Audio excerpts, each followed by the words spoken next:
కేంద్రంలో కాంగ్రెస్ ప్రభుత్వం ఏర్పడితే దేశం ఉగ్రవాదం చేతుల్లోకి వెళ్లి తాలిబాన్లకు అడ్డాగా మారుతుందని నిజామాబాద్ ఎంపీ అభ్యర్థి ధర్మపురి అరవింద్ అన్నారు.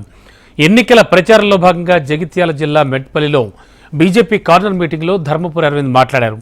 10 ఏళ్లు కేసీఆర్ ప్రజలను మోసం చేశాడని అన్నారు. ఇప్పుడు కాంగ్రెస్ వాళ్ళు కూడా వచ్చారని చెప్పారు. ఉగ్రవాద సంస్థలు డైరెక్ట్గా కాంగ్రెస్ పార్టీకి మద్దతు తెలుపుతున్నాయని ఆరోపించారు. రేవంత్ రెడ్డి ప్రతి చోట మాట్లాడుతూ గాడిద గుడ్డు అంటూ ప్రచారం చేస్తూ వస్తున్నాడని, అసలు గాడిద గుడ్డు పెడుతుందా అని ప్రశ్నించారు.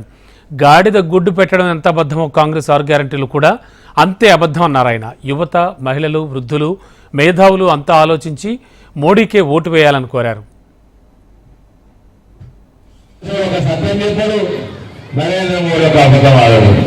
కాంగ్రెస్ ఆడుకుంటూ ఏమై ఇచ్చుకోవా కొడుకులే గాడి గుడ్డు మోసింది రేవంత్. గాడి గుడ్డు పెడతావా? గాడి గుడ్డు పెడతా? గాడి గుడ్డు పెట్టది ఈ 6 గ్యారెంటీలు ఎన్నడూ నిజం కావు. కాంగ్రెస్ ప్రభుత్వం వస్తే దేశం ఉగ్రవాద చేతులకు పోతుంది, తాలిబాన్కి అడ్డాగా మారుతుంది. తాలిబాన్కి అడ్డాగా మారుతుంది. నేను లాస్ట్ ఎలక్షన్ దీని తర్వాత పంచాయతీకి వెళ్ళి పార్లమెంట్ దాకా ఒకటేసారి అవుతుంది ఎన్నిక.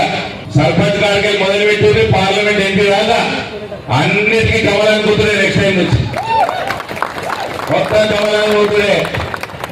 రాజకీయాలు మారిపోతాయి. హిందూ రాష్ట్ర స్థాపన అవుతుంది. కాబట్టి హిందువుగా పుట్టినోడు ప్రతి ఒక్కరు గుర్తుపెట్టుకోండి, ఇది మన జీవితంలో అతి ముఖ్యమైన ఎన్నిక. నరేంద్ర మోడీకి మనం ఎంత పెద్ద మెజారిటీ ఇస్తే మన భావితరాలకి అంత సురక్షితంగా వాళ్ళు ఉంటారని తెలియజేస్తూ 10 ఏళ్ళు కేసీఆర్ మోసం చేసిండు, ఒక ఇల్లు కట్టియలే. ఇప్పుడు కాంగ్రెస్ వచ్చిండు, 4,000 పెన్షన్ ఇస్తుండా?